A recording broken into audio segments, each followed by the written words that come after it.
Right now, while you watch this video, the USS Abraham Lincoln is deployed in the Arabian Sea and the USS Gerald R. Ford in the Mediterranean, two of the most expensive naval assets ever built by humanity.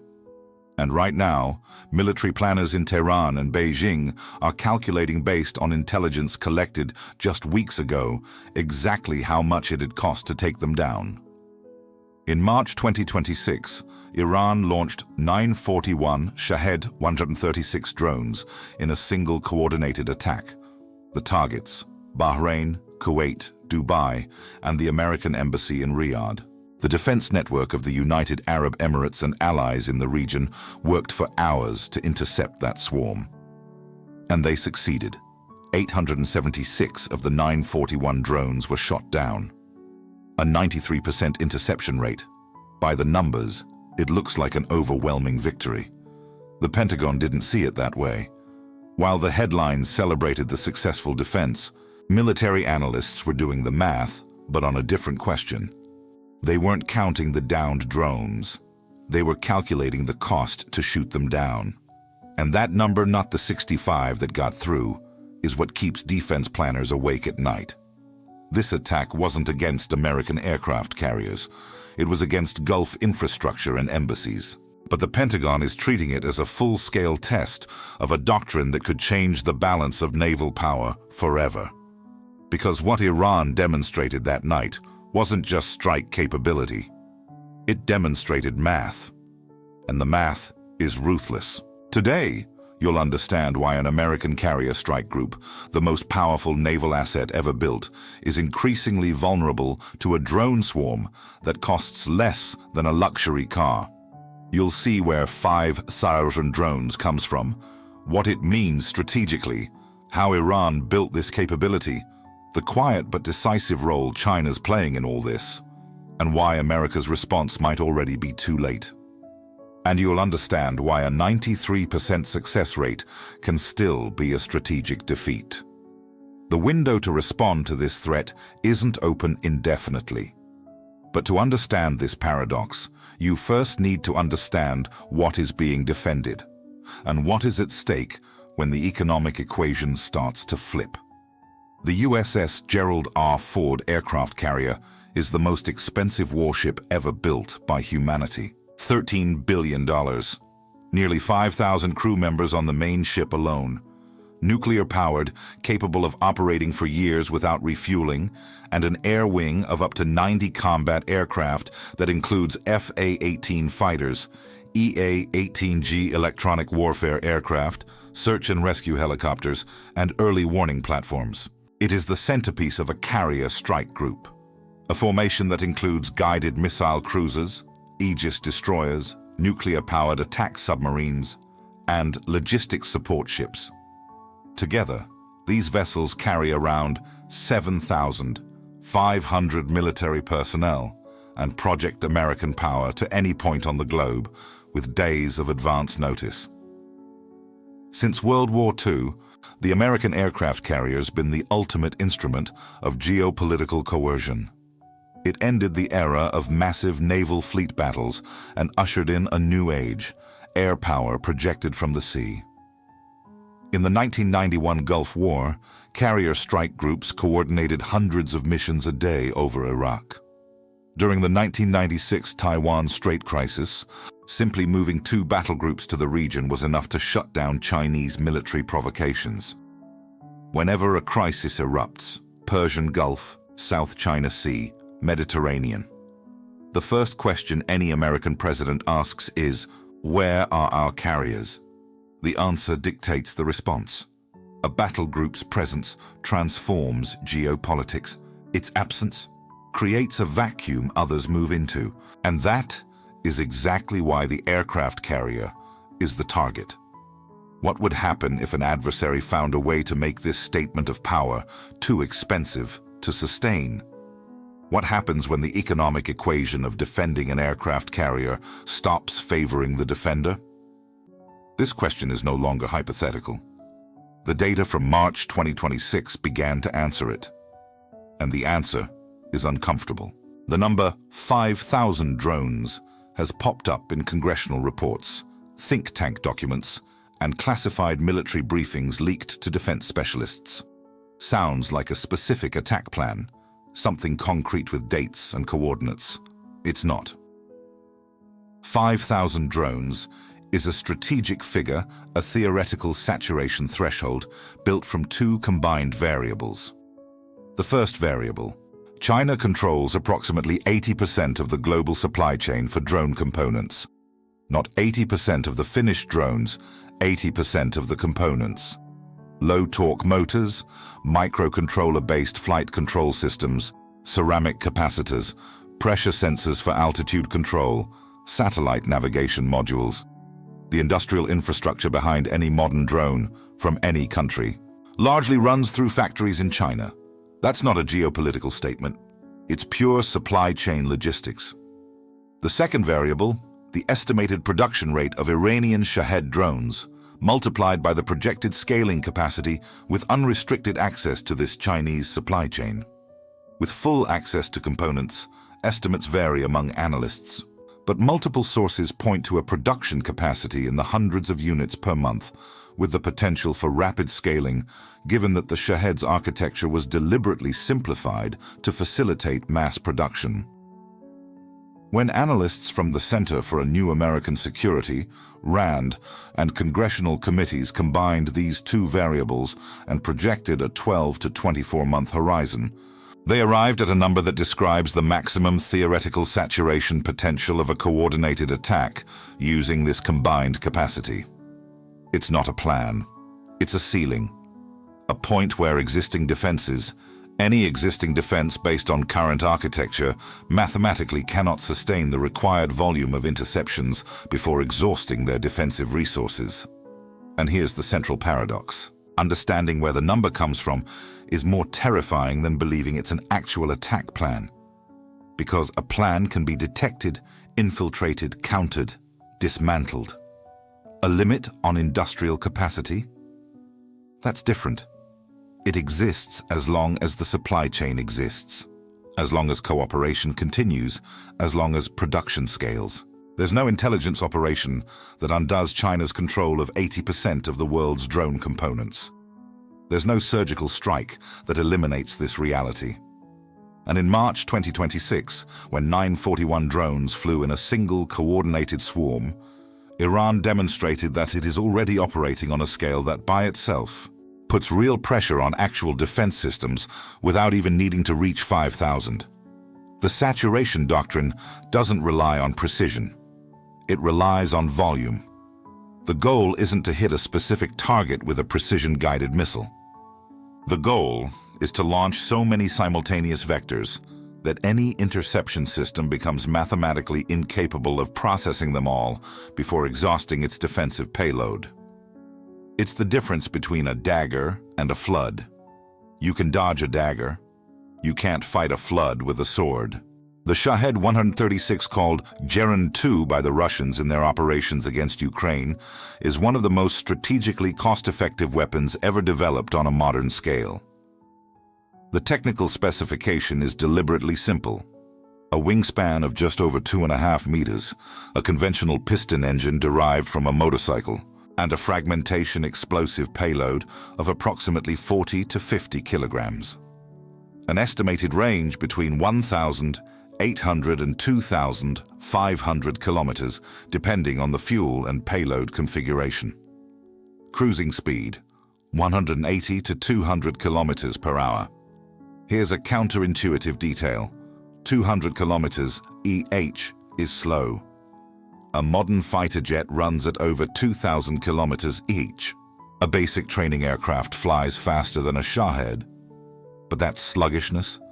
It's a design feature, not a limitation.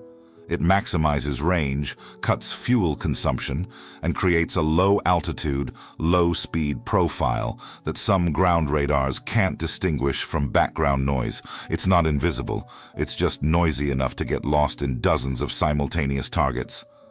And the price tag, between $35,000 and $50,000 per unit. This isn't a miscalculation. It's the core design specification. The Shahed wasn't built to be difficult to shoot down individually. It was built to be cheap enough to be launched in such sheer numbers that shooting them all down becomes economically unsustainable. It's a complete inversion of 20th century weapons logic, where technological superiority came from the quality and precision of the individual vector. The Shahed operates on 21st century logic. Sufficient quantity is its own form of quality when the adversary has a finite and expensive interception capacity. Iran didn't build this capability from scratch. The lab was Ukraine. Every Russian attack generated real-time intel for engineers in Tehran, and what they learned changed the landscape permanently. Since 2022, Iran has supplied Shahed drones to Russia, which has used them extensively in attacks on Ukrainian infrastructure power plants, electrical substations, and water treatment facilities in cities like Kyiv, Kharkiv, and Odessa. Every operation generated real-time operational data. How Ukrainian air defense systems responded to wave attacks, which altitudes and trajectories minimized radar detection, and how sequential launches created target overload for defense operators. Iran collected this operational learning from dozens of attacks, refining its swarm doctrine through its Russian proxy without risking direct confrontation with the United States. After the American and Israeli bombings against Iran's nuclear facilities in June 2025, drone production escalated. Estimates from multiple intelligence sources point to a production capacity of between 300 and 1,500 units per month, depending on access to key components. And this is where China re-enters the game decisively, because Iran can assemble them. It can produce fuselages, adapt systems, and integrate explosive payloads. But the precision microcontrollers, the GPS GLONASS navigation modules, the electronic flight control components, those come from outside. And outside, in this context, largely means the supply chain based in China. What makes Iran dangerous isn't what it manufactures directly. It's what it can manufacture with the right support. But China's role goes beyond supplying components. In the wake of the June 2025 attacks, the scope of this cooperation expanded to an entirely different level. China and Iran are negotiating the transfer of the CM-302 anti-ship missile, what Western analysts call a mid-tier carrier killer. The CM-302 has an estimated range of 280 to 400 kilometers, supersonic cruise speed, and terminal maneuvering capabilities specifically designed to complicate interception by Aegis systems. This transfer, if confirmed and completed, and as of March 2026, it remained under negotiation with no confirmed delivery, would represent a qualitative leap in carrier threat capabilities, a tier above drones, but potentially operated in tandem with saturation swarms to create a multi-layered problem for American defense. But there's something else China is providing, something few headlines discuss with the depth it deserves: real-time intelligence. Right at this exact moment, as the Abraham Lincoln cuts through the waters of the Arabian Sea, Chinese satellites are recording its position, speed, and updating these coordinates every few minutes in near real time. China operates a network of over 500 satellites with SIGINT signals intelligence capabilities. This network tracks naval movements in real time with global coverage. This includes American carrier strike groups. In June 2025, when the Abraham Lincoln positioned itself in the Arabian Sea and the Gerald R. Ford in the Mediterranean, those positions were known in Beijing almost instantly. And what is known to Beijing can, under the current strategic cooperation framework between the two countries, be made available to Tehran. A swarm of 941 drones without continuous target updates is diffuse launched in a general direction. A swarm with precise coordinates updated every few minutes, with speed and heading data from a moving strike group. That's a completely different threat. It's the difference between shooting blind and shooting with a laser designator. Iran didn't build this surveillance capability on its own. Someone provided the eyes to see where the carriers are. beyond the SIGINT network. Transfers of UHF-band radars are being negotiated, systems capable of detecting stealth aircraft at altitudes and angles that conventional radars miss.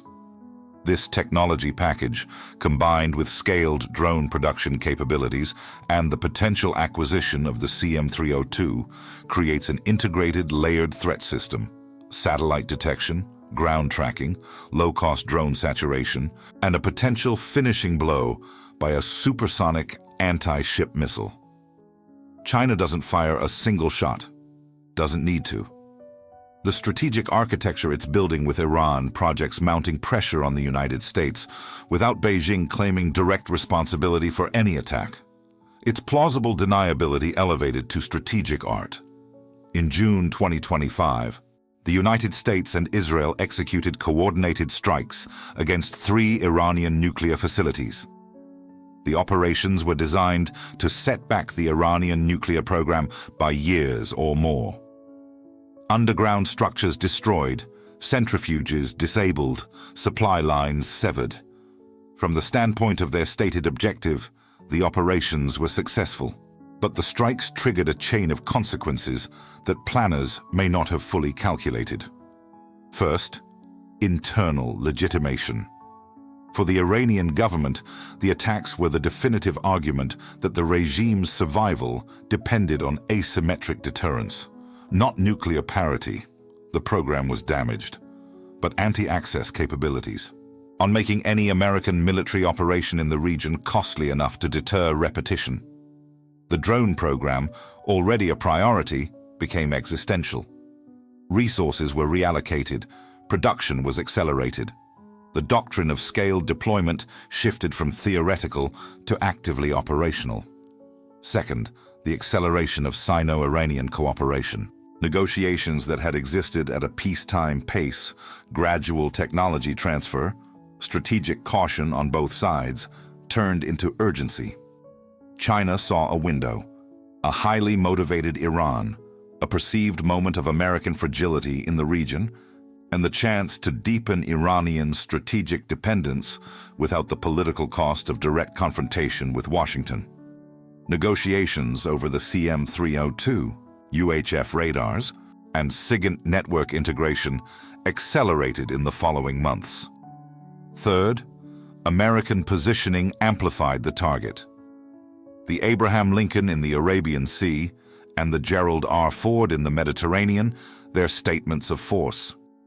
They're also coordinates. Coordinates that satellites track, that planners analyze, that turn into saturation problems when you've got 941 drones and know exactly where the target is. The strikes were designed to set Iran back by years. Instead, they may have compressed and accelerated the very timeline of the problem they tried to solve. What the March 2026 numbers reveal about what happens next time is more unsettling than the attack itself. And this math requires no interpretation. It speaks for itself. Iran spent roughly $33 to $47 million to arm and launch 941 Shahed 136 drones. Average cost, $35,000 to $50,000 per unit times 941 units. That's the offensive side of the scale. The defense network that intercepted 876 drones primarily used SM-6 missiles, the main medium-range interceptor for American Aegis destroyers and Gulf partner systems. Each SM-6 costs between $2 and $4 million per unit. Using a conservative $3 million per interceptor and assuming most of the 876 interceptions used at least one SM-6, we're looking at roughly $2.6 billion in defensive costs versus $40 million in offensive costs. The ratio: for every $1 Iran spent, the defense spent between $20 and $28 to intercept. And that was with a 93% success rate. That was without hitting a single aircraft carrier. This was the validation test for their doctrine. Now apply those numbers to a 5,000 drone scenario. A carrier battle group doesn't operate with an unlimited supply of interceptors.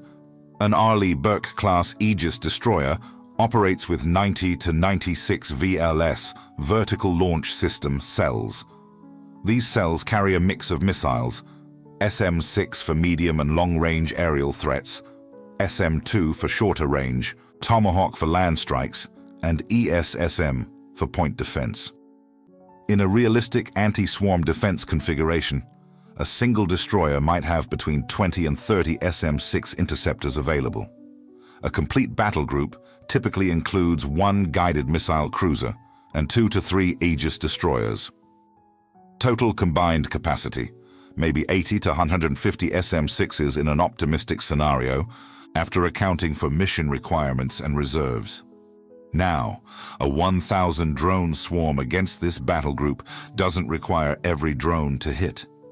It doesn't even require them to get close. It only requires them to arrive in sufficient numbers and speed to deplete the interceptor payload before the swarm ends. When the magazine is empty, the next wave meets no resistance. That's exactly what saturation means operationally. It's not an attack tactic, it's exhaustion. You don't need to destroy the defense system. You just need to make it spend everything before you finish attacking. And here is the point that turns a 93% interception victory into a strategic defeat. The success rate is mathematically irrelevant if you exhaust your defensive capacity in the process. You can shoot down 930 out of 1 EUJ-0 drones and still be forced to retreat to reload, abandoning the strategic position that justified your presence in the first place, leaving the theater unprotected for the time required for an at-sea replenishment. Worse still, in a real escalation context, the adversary knows you'll need to pull back. They plan their next move precisely for that moment. You don't need to sink an aircraft carrier to win the strategic conflict. You just need to make it inoperable in the theater that matters. Force it out of position. Remove the statement of power from the equation. And the cost. $40 to $50 million per launch of 941 drones, highly affordable for Iran. Affordable multiple times over. Economically sustainable in ways that defending simply isn't. That's what the math says. And math doesn't interpret. It's physics and economics. So the obvious question is, why can't the most sophisticated defense system in the world solve such a clear equation? To answer that, you need to understand what Aegis was built for and what it wasn't. Aegis was designed in the 1970s and entered large-scale service in the 1980s.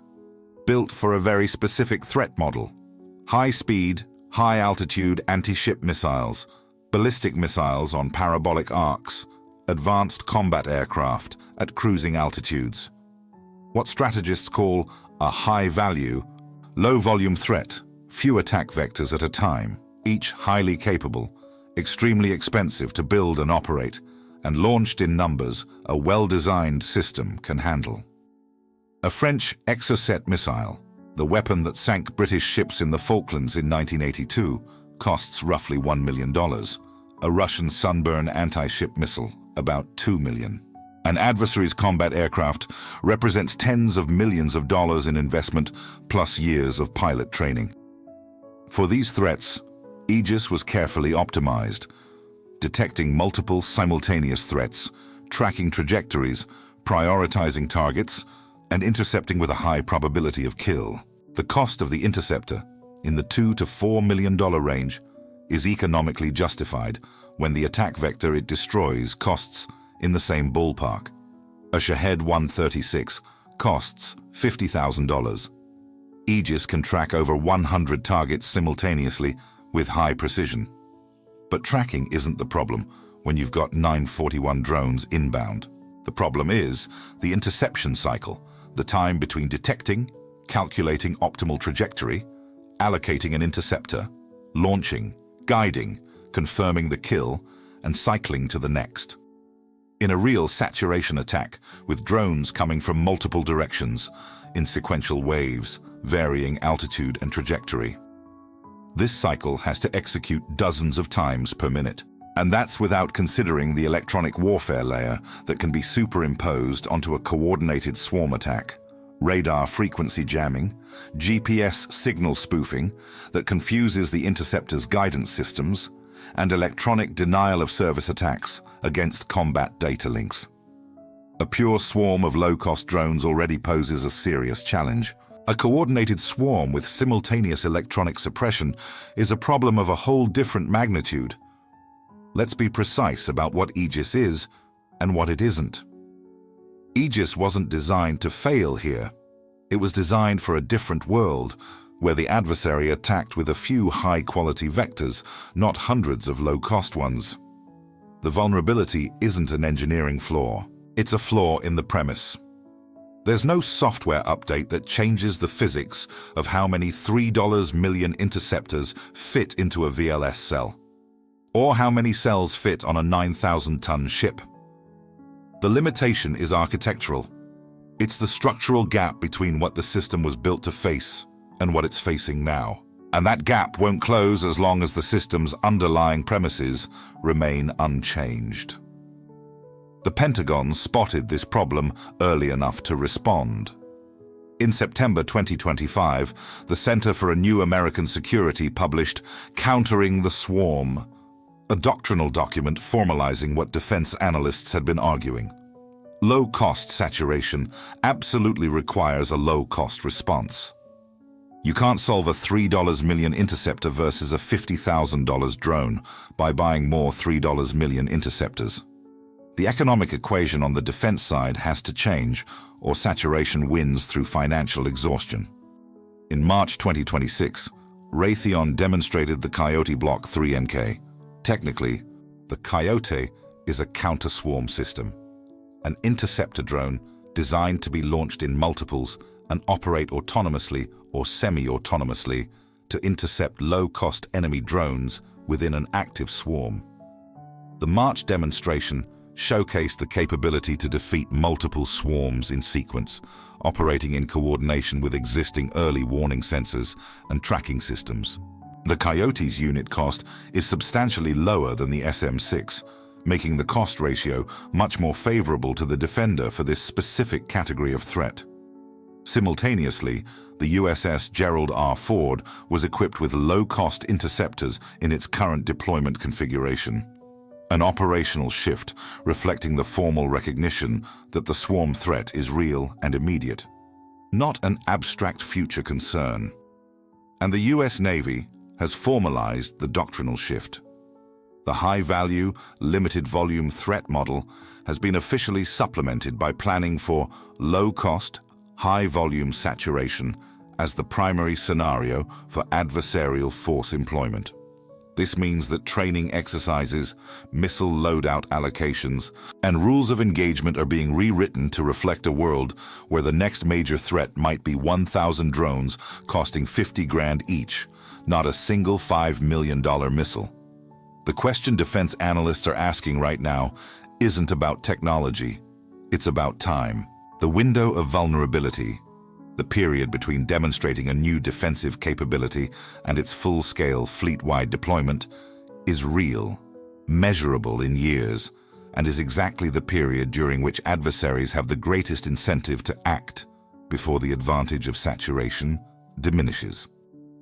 Directed energy high-power lasers and microwave systems represents the next defensive layer, with interception costs that could drop to less than $10 per shot in mature configurations.